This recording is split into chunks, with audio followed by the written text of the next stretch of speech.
Good evening and welcome to another edition of Padre's Post, coming to you all the way from the Lotus River in Cape Town. Welcome, welcome, welcome one and all. Grateful to have all of you with us tonight.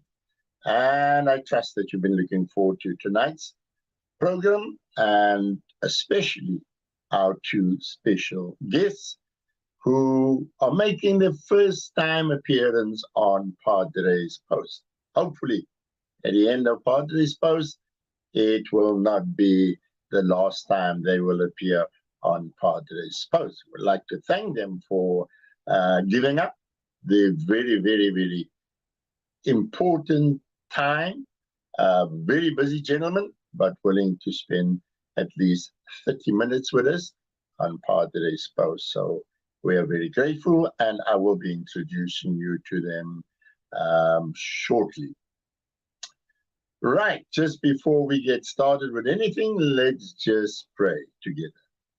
Father, we thank you that we can come to you tonight. We want to bless and praise and worship your holy name. We want to give you honor and glory, and thank you for all the blessings that we have received from you. We want to thank you for the prayers that you have answered. We want to thank you for those who were healed, those who were set free, those who were delivered. We want to thank you for your goodness and your mercy and your grace. Without you, our lives would be totally in vain. And so we thank you for tonight's program, and we pray your blessing upon those who will be streaming it, and even those who will be watching it later tonight, tomorrow, next week, or next month. We pray that you will bless each and everyone that will view this episode of Padre's Post. And we ask all of us, Father, in the mighty name of Jesus Christ, with much, much thanksgiving. Right? If there's anyone out there who has a praise report, you are more than welcome to send your praise report to Carmen or to me on 084 510-2268. If you have a praise report, you are more than welcome to send it. I would like to hear what God has done in your life and share the blessings with us. You know, when you are blessed, then we are blessed as well, because if you are joyful, we are joyful as well. And if you won the lotto, well, You can be happy, and I will just smile if you've won the lotto. Just don't tell me you won the lotto, but I will just smile. But if you've received a blessing from the Lord this week or last week, kindly let us know what it is. And if you want to send a voice note, feel free to send a voice note or a WhatsApp. Or if you want to come on and share your praise report with us, you get at least 2 minutes to share your praise report with us. Folk, we just want one or two short announcements. Firstly, we want to convey our condolences to Charlene's Colts. Charlene's brother passed away last week, and our hearts and our prayers are with the Colts family as a second brother that she has lost. And so please remember Charlene in your prayers, and also remember her mum in your prayers as well, and the rest of the family too. And then please pray for Sister Margaret Chafter, who is in the Victoria Hospital. She had a massive stroke, and please remember her in your prayers. The doctors have called the family in when they're going to visit her on Sunday afternoon, just before visiting time. And please pray for her. We would really appreciate your prayers as far as Sister Margaret Chapter is concerned. And then, of course, I would have had someone from Johannesburg, a principal from Johannesburg, on Padre's post tonight as well. But unfortunately, a cousin of ours passed away in Johannesburg, and he is going to the memorial service, or probably is at the memorial service of our cousin who passed away. And so he will not be with us tonight, unfortunately, because it would have been nice to hear from someone in Gauteng how things are ticking over there as far as education and schools are concerned. But maybe we will get him on a different time.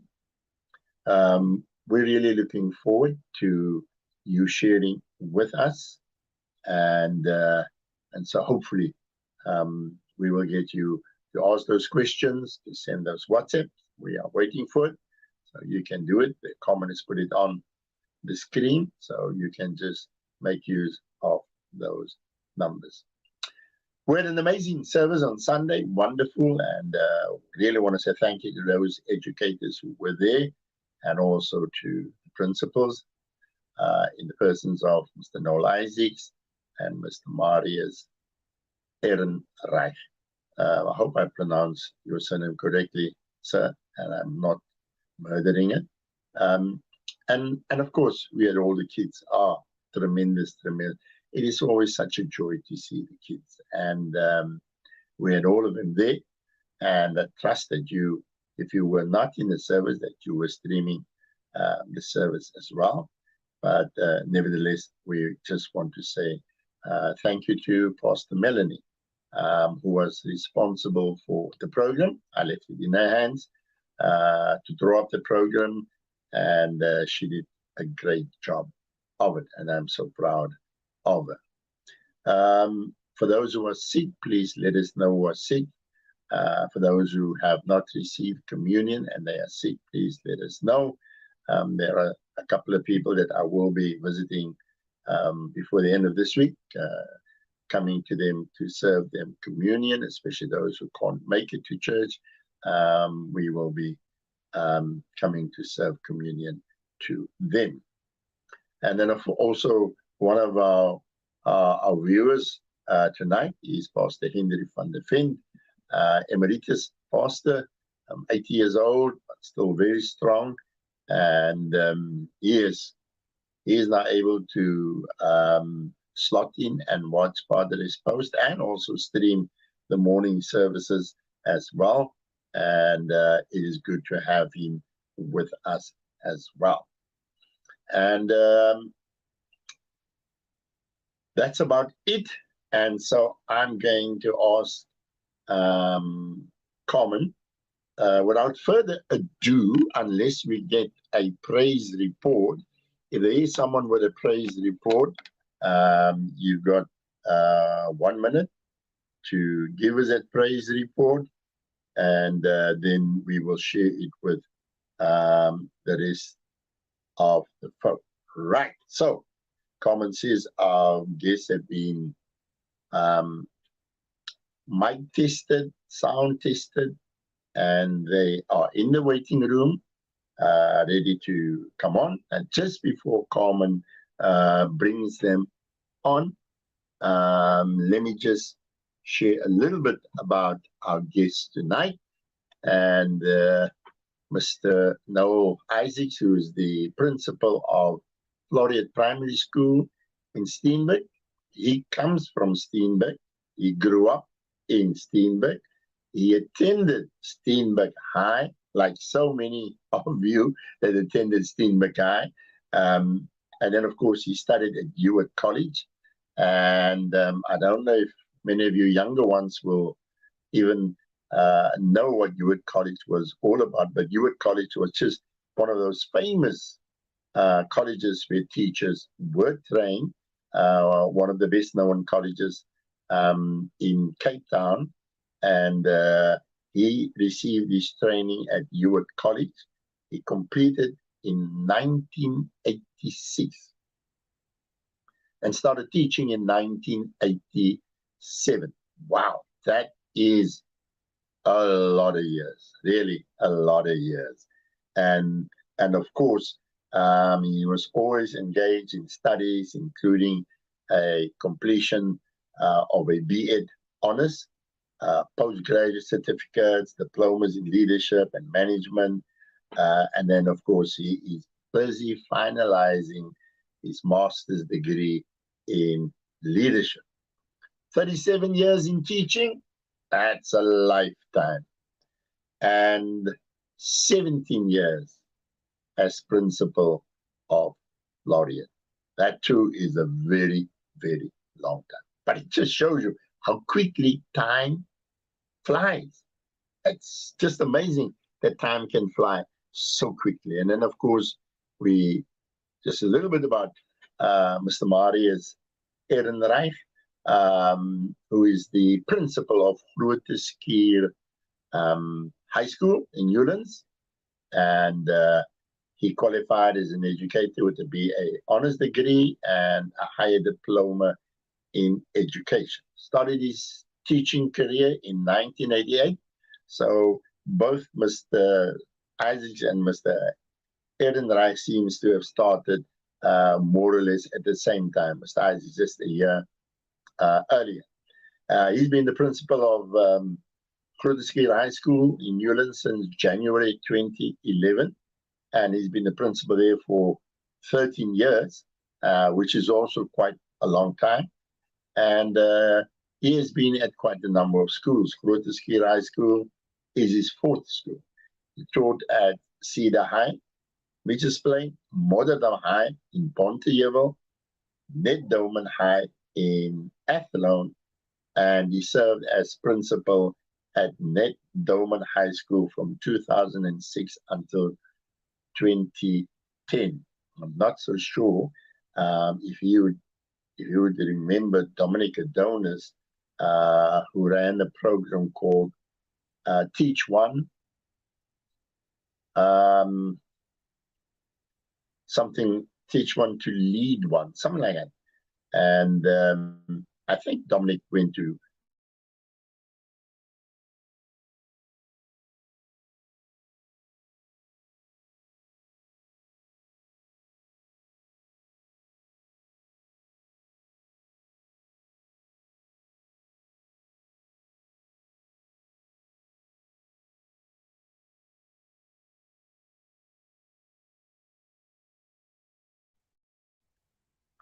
Oh, wonderlik, ons is weer terug. Ons is weer terug. Jammer vir die onderbreking, but that happens with the transmission at times. And just to continue, Mr.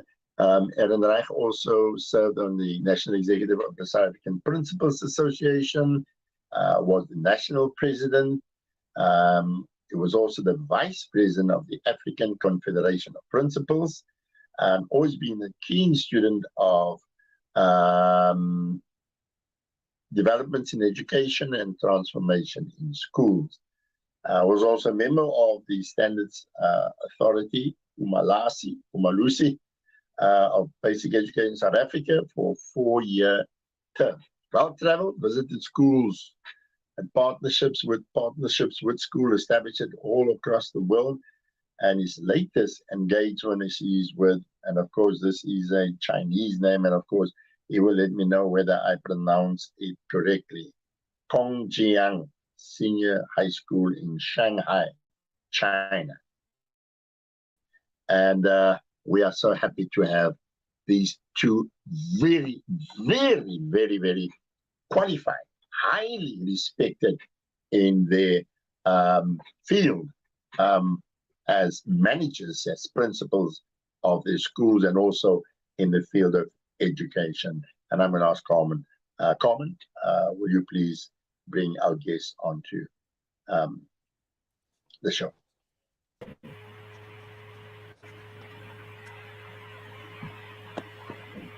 Good evening, gentlemen, Mr. Isaacs, Mr. Ehrenreich. Welcome to Padre's Post tonight. I hope you can hear me clear and loud. Yes, we can. A very good evening to you. Good evening, Pastor. I can hear you loud and clear.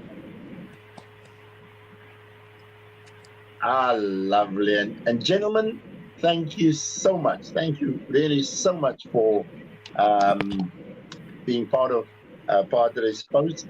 And we really, really appreciate you for making time to be with us tonight. And we hope that our discussion will be enlightening and helpful to the viewers, and hopefully they will be learning quite a bit from the two of you. Mr. Isaacs, you are from Steenberg originally? That's correct, sir. Grew up in Steenberg, and which primary school did you go to, Mr. Isaacs? Squeal. Okay, you went to Squeal. Okay, super. Mr. Ehrenreich, you are originally from?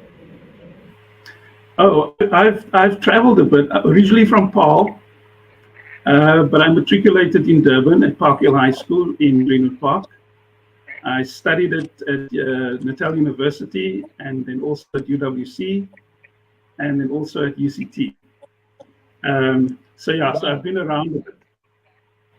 Now, Paarl is an Afrikaans majority speaking area, and I'm sure that in the time that you grew up in Paarl, it was mostly Afrikaans.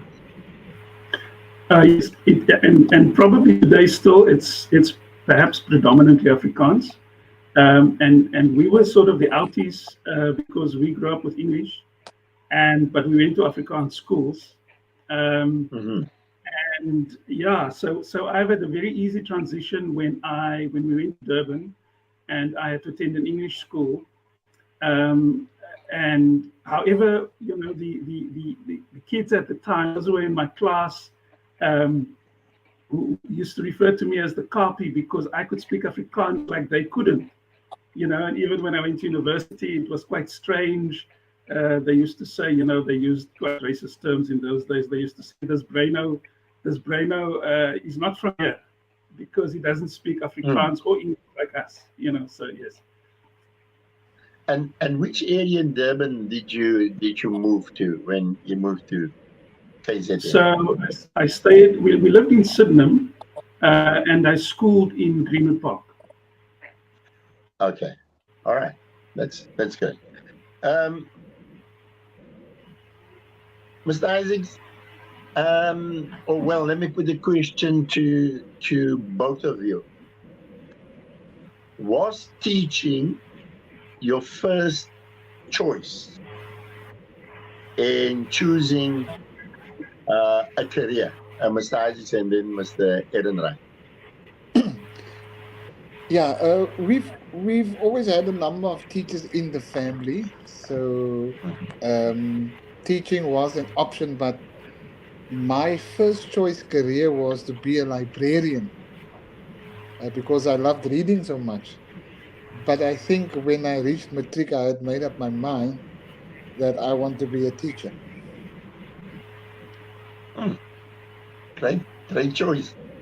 Mr. Ehrenreich? So mine is similar in part. Teaching runs in the Ehrenreich genes. You'll find many Ehrenreichs are teachers, and some of them are woodwork teachers. That also runs in the genes. However, when I matriculated in Durban, the two universities there, being Natal University and Urban Westville, which was an Indian university, both required me to have a permit because I'm neither Indian nor white. And so the permits were course specific. So no, my first choice was not to be a teacher. My first choice was to study computer science at Westville. And strangely enough, the day, so I got my permit for Natal University, and the day when I registered at university, that afternoon I received my permit to Westville. But my parents couldn't afford to lose the registration fee. And so I went ahead and studied BAs. But no, BA was not my first choice. I often say to people I could have been a Mark Shuttleworth, but I'm not. I suppose I'm a Mark Shuttleworth in teaching. So yeah. So apartheid formed my career, directed my career, and that's where I am. Yeah, because both of you started out your career in the old regime, with the national government in charge, and you had to, as it was in those years, if you wanted to go to a university other than Bush College, as they called it in those years, UWC, you had to apply for a permit. And I think a lot of kids don't really know, and maybe some young adults don't really know what you guys had to go through to get where you are today. Was it the department or the House of Representatives that you started your careers as teachers? Yeah. With due respect, those clowns, yes. Mr. Isaacs, it was actually colored affairs. We started with colored affairs, and then it became House of Reps. Yes, yeah. Yes. Okay, so you were colored affairs. Okay, of course, there was a lot of name changes, but it was colored affairs, and then you went out. Then you went on. Then the Labour Party.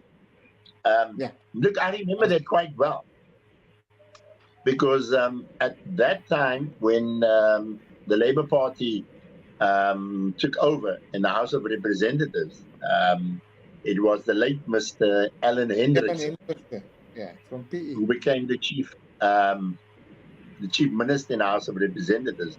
At that point, I was in Utenek, and he was the minister of a congregational church in Utenek. And at that time, I was quite an activist and quite radical, and so it was very strange for me to work in a place where Alan Hendrickson was like a hero in that area. You know, that's where the whole of Utenek supported him, and anyone that was against him, well, if you were a teacher, and I know there were teachers in Utenek, they were posted to other places because of their opposition to him. And so I know quite a bit about Mr. Hendricks, and eventually he had his bread buttered on both sides. But for you guys, how was it working in a environment, firstly under the Colored Affairs and then under House of Representatives? Yeah, I think, as I said, I started in 87. So colored affairs was just a lot of colored bureaucrats that ruled us or governed us. And those years, there was no constitution, there were no rules governing colored affairs, rules that you had access to. It was just their rules. And in those years, there was not a bargaining council like the ELRC to enforce your rights, nor was there governing bodies at that time, nor were there unions. So whatever those bureaucrats decided, like you said, teachers would just disappear. And then you would hear, oh no, this person was just told the last day of school. And I mean, it happened to me a couple of times. If you talk too much in the staff room, you would just be told on the last day, listen, we don't have a post for you anymore. So it was I think in line with the apartheid philosophy, it was just a very autocratic system. And in those years, teachers had absolutely no rights. So Mr. Isaacs captured the staff room and the employment scenario. I want to move to speak about the student scenario, because the focus was on educate to liberate, education to liberation. And so there was almost a singular purpose. We were of singular purpose in our education of our youth. Of course, we were youngsters just coming out of university. We came through, the troubled 83 and 84 and 85 in particular. And so we brought that radicalism and the desire to conscientize the youth and to educate them about their liberation. So perhaps later on you'll ask us what is different today. Then we had a singular rallying point. Today we've the show, then we wanted freedom. We wanted away with the tricameral parliament, for example. We wanted to get away with, get rid of all of that. And we wanted equal education for our children. Those days we had, an Indian department, of, I don't know what the black department was called. I think it was, DET. I don't know. And then there was affairs, and there was DET. And so the drive was for our children to understand the importance of being liberated, but also for them to take the message to their parents. And so it was volatile, but it was exciting, and the purpose was there. Mr. Isaac, you're talking about the DET. I had an opportunity to serve on the boards of a couple of schools in the township. In one township in our area was Kwana Bushle. And I must say that the principals and the teachers that I worked with, they were excellent, really. I mean, I always kind of refer to them as old school, but they were very principled. They were ruled with a rod of iron by the whites. Really, the whites really ruled the DET. But the principals and the teachers, they were really excellent, and they gave everything for the kids. Pastor, can I just comment on what Mr. Ehrenreich said? Where he said that when we came from the colleges and the universities, we were highly politicized. Yep. And that informed our activism. and also spreading that gospel to the learners.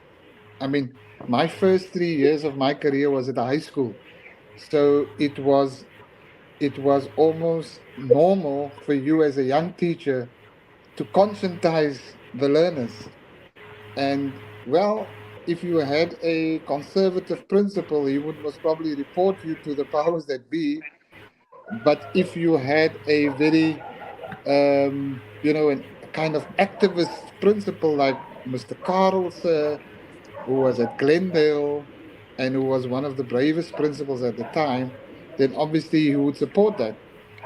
And the word I would like to use is that at that time, teachers had political capital because we got that political capital was built through the grassroots movements, with the umbrella body being the UDF, and that's where you were conscientized and you got your political education. And that is the armory you use to conscientize the learners at the time.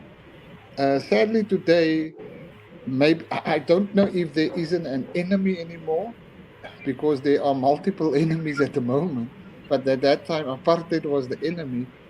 But with due respect, and sadly, I think our younger teachers, there's no political capital because um, I don't know if there's a rallying point that our younger teachers are moving towards or striving towards, because at the time the common enemy was apartheid and apartheid education. And surely today the main enemy should be inequality and poverty and unemployment. But I think we have all become just so politically or unconscientized. We're just in a kind of a frame of mind of we just carry on with life. Look, I think you're quite right, because in the 80s, I think in all areas, especially in the Eastern Cape, where my wife and I pastored churches, teachers were always in the forefront. Always. They were locked up, they were jailed, they were tortured, and some of them were killed. So that is what they had, and so that is what happened. And Mr. Ehrenreich, with what Mr. Isaac said about your time when you guys were young, and there was an enemy that you could see, and not only did you see it, but you experienced it every single day. I mean, when you got your pay at the end of the month, you didn't get the same salary, you didn't get the same perks. And so there was something that was injustice that you could fight for. And so younger teachers, how would you say they are dealing with the situation today? Well, yes, that is a definite challenge for us. We are conflicted today, in the sense that obviously the state organs operate very differently today. The framework within which our employment is taking place, that has changed completely.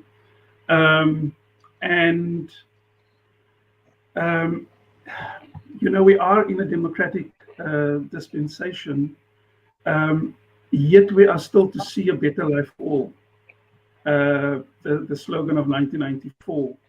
We are yet to see people having jobs and education across the board. We are yet to see a child from one school having the same opportunities as a child from another school. So we must also bear in mind, I think, that the caliber of teacher, let me not talk about the caliber for now, but let me talk about the route that teachers take. In our time was a very different route to the route that young people take today. In apartheid, there were a few possibilities for us. Because of bursaries, very few of us were privileged to go and study the course of our choice.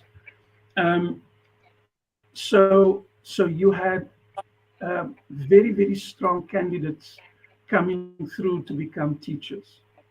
Now, over the years, that is not necessarily true any longer. There are students, yes, that of course they come through and they want to be teachers, and they are teachers at heart. But where, and our folk will speak about teaching being a calling as opposed to teaching being a profession.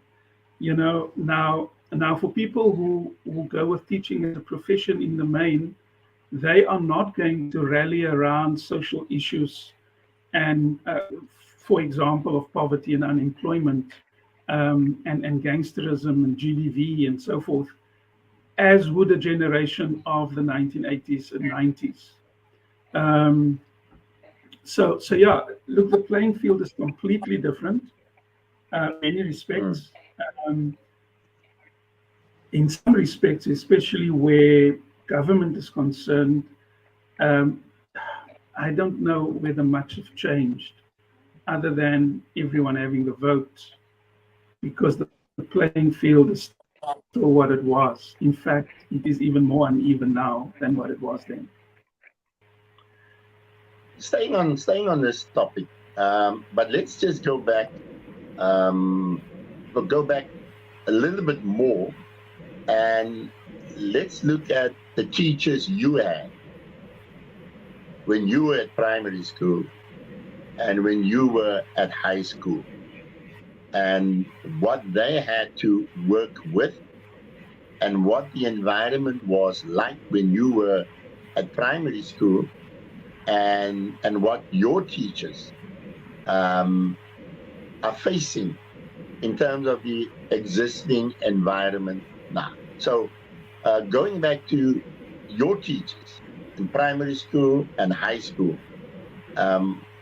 what comparison would you make, say, for instance, your teachers? Because one of the examples that I can give, I don't know if it was easy, but I know that when I was at primary school, we had teachers that did house visitation, teachers that could connect with parents, that type of thing. So your teachers, how was your teachers, their environment compared to the teachers that you lead and the environment they find themselves? Pastor, maybe it's you're giving me an opportunity to just reminisce about the wonderful teachers I had at both at Square and at Steenberg High. And I think the top honor that a learner can have is when that learner goes into teaching and that learner becomes a colleague of his former teacher. And I had that honor with a gentleman at Square with the name of Mr. Mollett. When I started teaching in 1988, we were colleagues at the high school because he had moved to Namibia and come back, and then he went to high school, and there I taught with the man. He was my teacher. But we're not saying that teachers are still, but it depends most probably where you are. But I would like to believe that all teachers teaching today are passionate about teaching. And that is what I found at both Square and at Steenberg High. Teachers, the craft, the craft, you couldn't only see the craft, but you could feel the craft, whether it was now mathematics or science or music. And at high school, I think a few of my favorite teachers were white teachers. Mr. Kokinas, I think for me, was one of the best English teachers I encountered ever until I met Dr. Reeve at Hewitt. And then I also remember our biology teacher at Steenberg High was Miss Pasquale, was also a white teacher, because remember in those years, there were quite a number of white teachers at the high schools, and they received what was known at the time as danger pay. for teaching in a so-called colored area. So if you now compare the resources the teachers had at the time to what we have now, then some schools are, if you look at Steenberg High, yes, they have a nicer building. Um, do they have much more resources than they had that time? Maybe a bit more that they got from the department in terms of computers and whatever. But if you would compare Steenberg High maybe to Mr. Ehrenreich school, then in terms of subject choices, Steenberg High is still limited because the children don't have as wide a variety of subjects to teach from as Mr. Ehrenreich school would perhaps offer.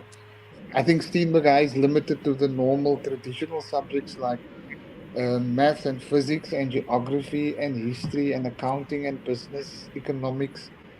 And then I think only now Steenberg is introducing a subject, music as a subject, but they're not able to offer things like engineering and graphic design and whatever, because for you to extend that curriculum to enable learners to go into those subjects, you need enough money to pay those teachers, because the department is just not going to give you a teacher for a subject like graphic design if you now express a desire. Because there's still this arrangement of a staff establishment. You have a number of learners, and these are the number of teachers that you get in relation to the number of learners that you have. So the teachers that you are allocated is not allocated to you in terms of the need of the school, but it is within government and the department's economic model of a staff establishment. But I think the one thing that is a bit different, and I'm generalizing, is in those years teachers would go the extra mile in terms of sport and extramural activities. Nowadays, a lot of principals complain that young teachers are not committed, they don't want to stay after school to be involved in sport and so on. I don't know if in terms of remuneration, if teachers are earning more, maybe in terms of the numbers, but if you look at how inflation has increased over the years, then I don't know if the salary is better than what it was in those days. But I think for me, the teachers that I were taught by, I think they were very professional. The teachers that I had, and I think they most probably light that spark in me to become a teacher, other than family members being teachers. Thank you. Thank you, Mr. Ehrenreich. Padre, I was really blessed with amazing teachers all the way through from sub A to matric. A few years back, I had the privilege to go and wish my sub A and standard 1 teacher. It was the same person, but she got married between sub A and standard 1. I had the privilege to go and wish her on her 70th birthday. She was just a young, fresh-faced teacher when she had me in sub A, and she gave me the best start ever.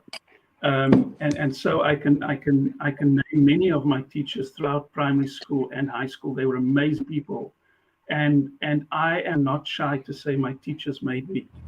My teachers did a phenomenal job. They made me who I am today.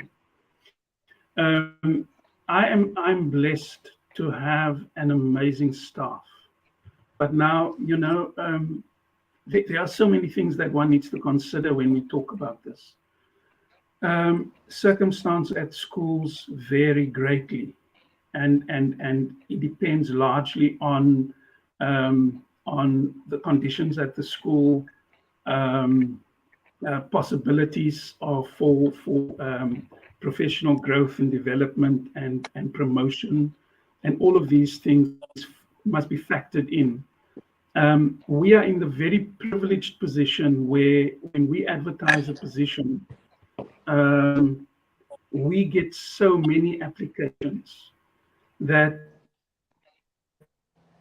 it is a tough job to sift through all of those. But I know that when I was at my previous school, it was one of the toughest jobs to recruit teachers, because you would advertise and you get 2 applications. Now Wow. I advertise and I get 90 applications. It is so different, you know. So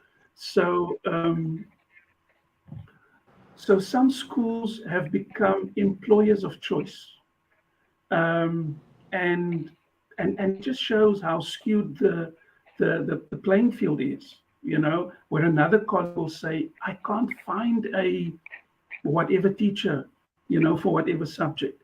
So that is the one aspect that we need to consider is, you know, what does the school offer? What are the conditions of the school? What is offered by the school, etc., etc. Then Mr. Isaacs touched on curriculum. We have a very broad curriculum. We can offer the broad curriculum because of our resources. Many of the teachers who offer the other subjects that we would normally not be able to offer are SGB employed. So because of the fees that parents pay, among other things, we are able to have a far broader offering for our learner.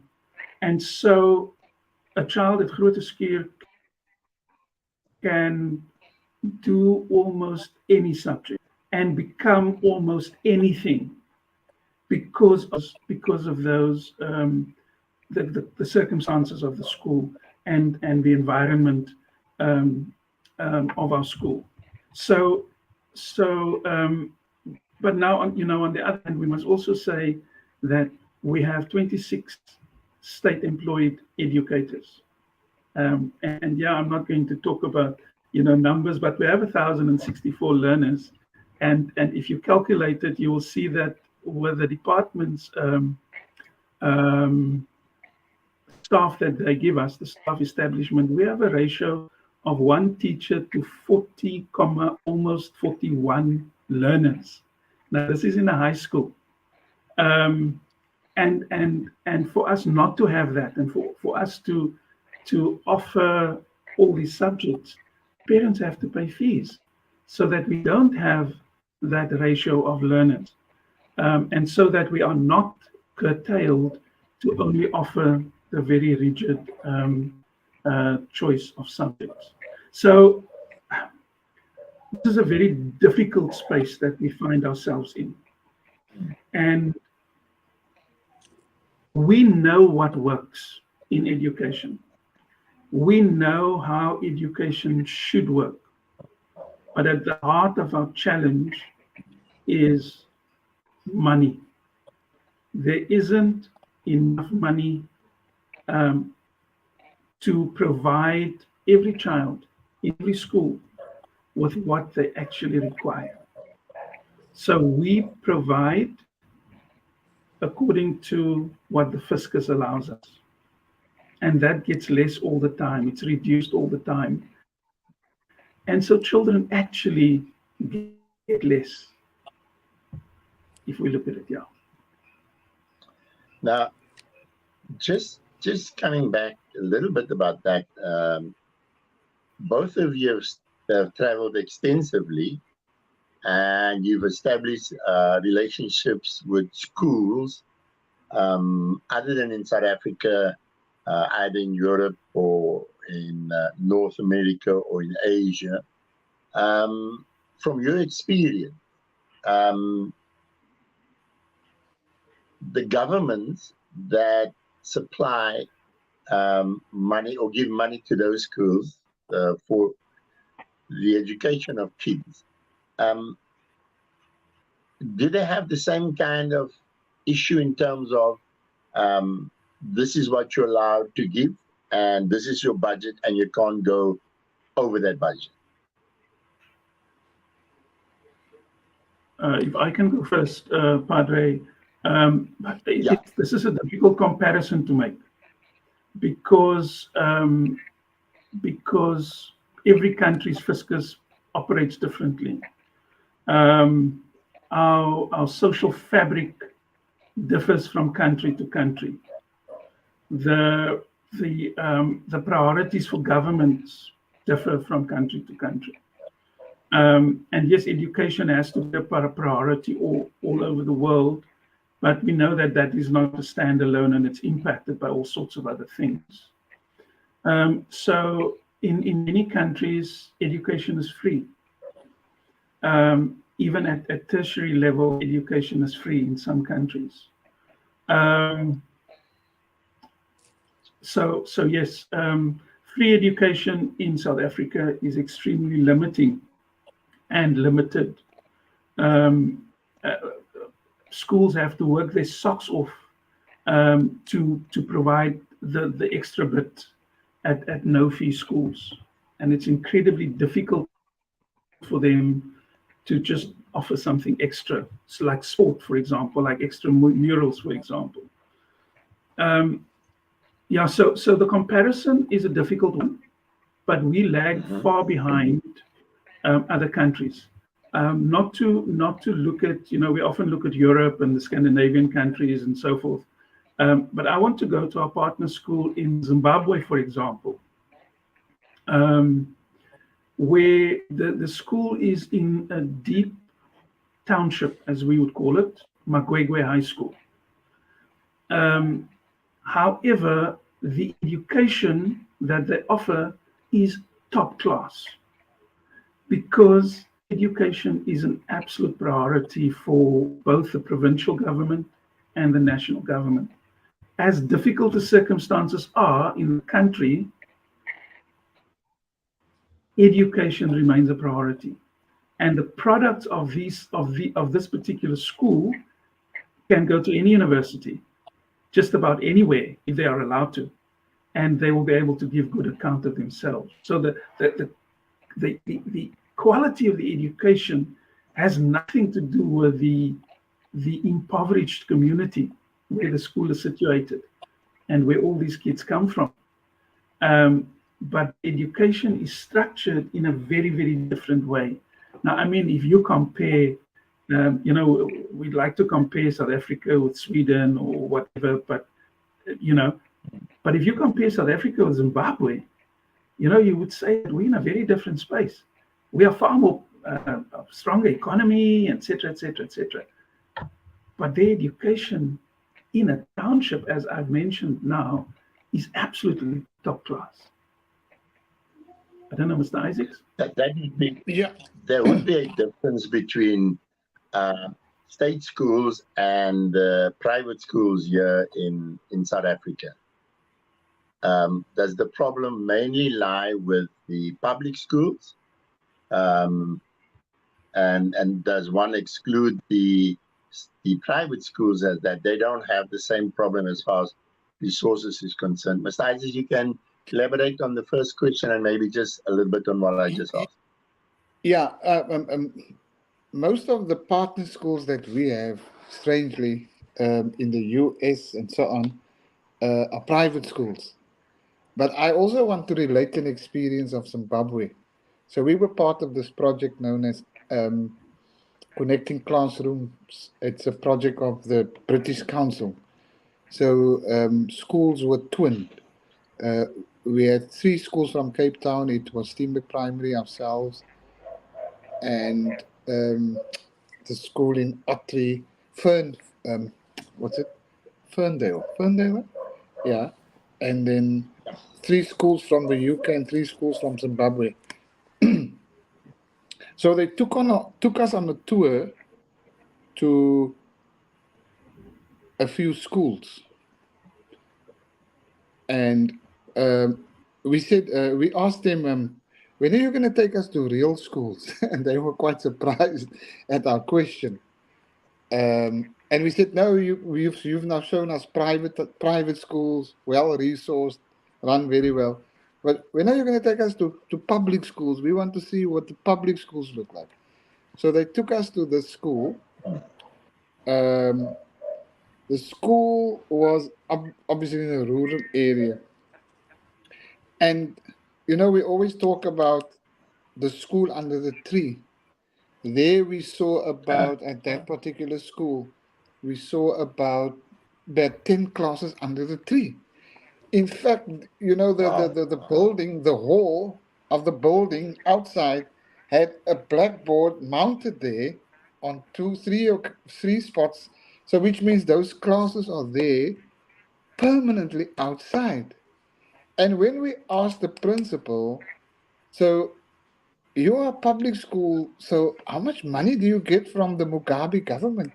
He said, well, if they're in the mood to give us money, they give us a few dollars. So, so that was horrific. And yet the children were well behaved, the school ran, albeit that there were 12 classes literally being taught under the tree. My take is, Pastor Harris, that when we became a democracy, a priority for the democratic government of unity, that time led by the ANC, was the arms deal. We always claim, or the ruling party always claims, that education is the apex priority. But they have yet to show that. If you go to the Eastern Cape and you still see kids falling down the pit toilets, we still see apartheid building. I mean, our school, as a classical example, still has a prefect section of.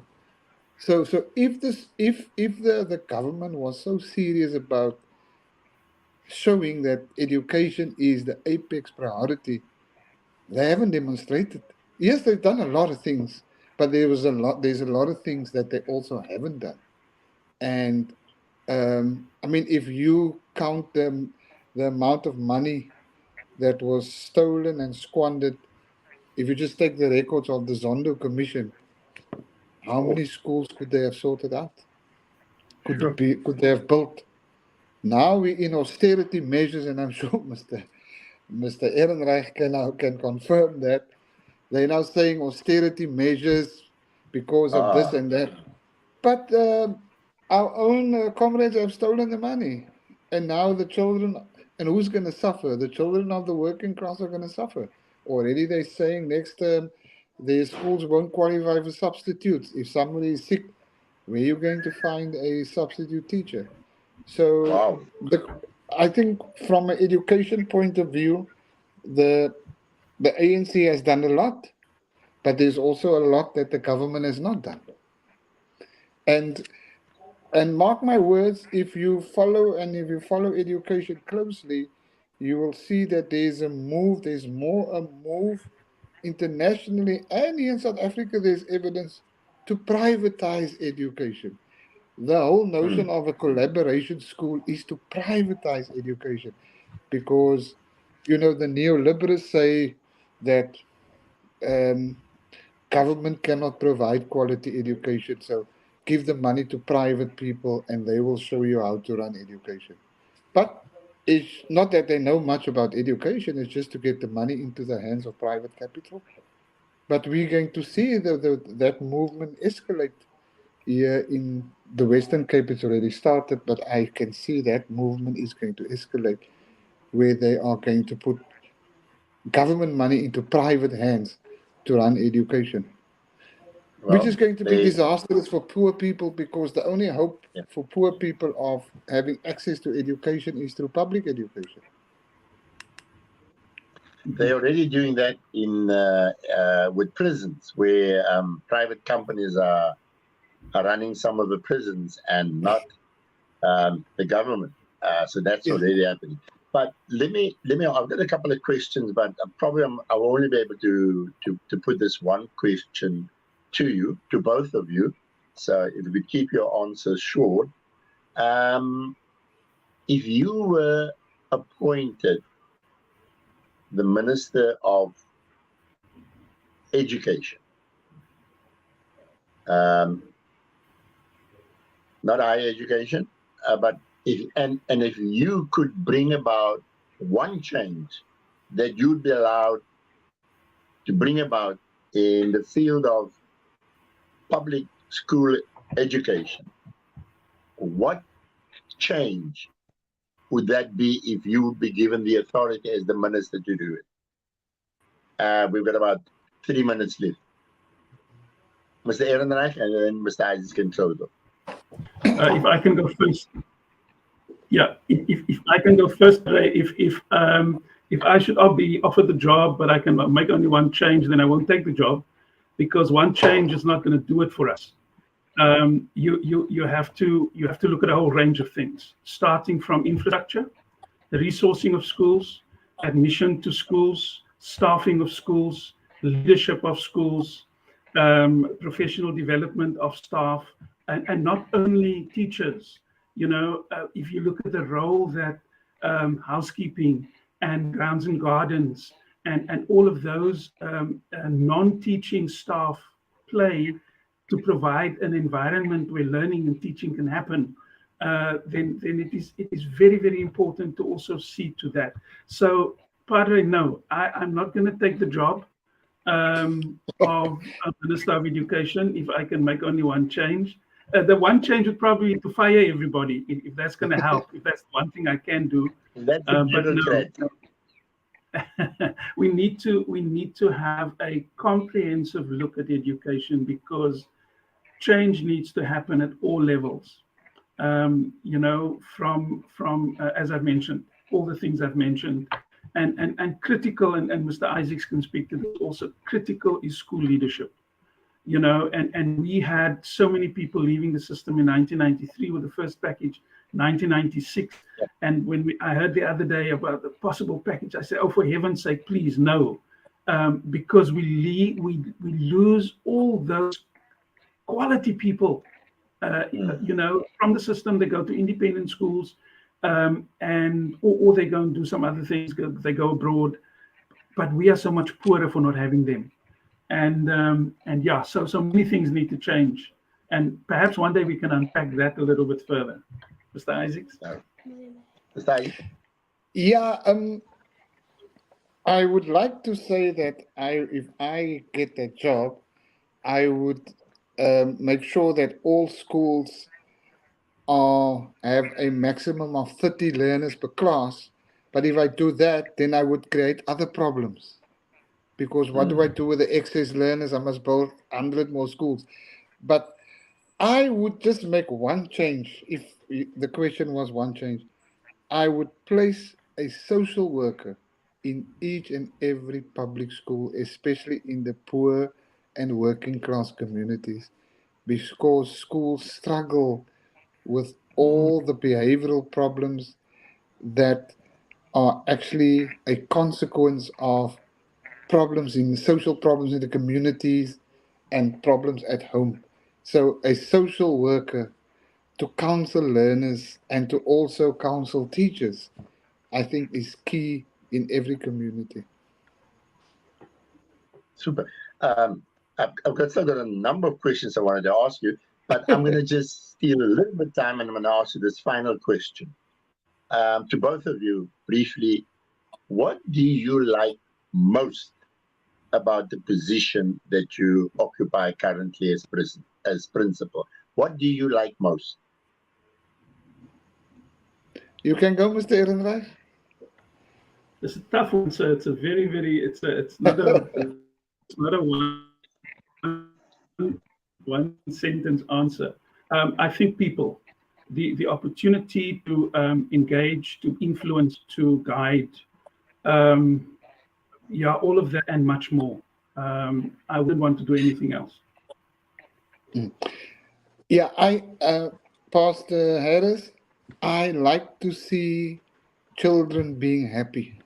So when I walk around during the intervals and children come up and they hug and they're happy, or when I go and visit the classes and children, when they greet, they are happy.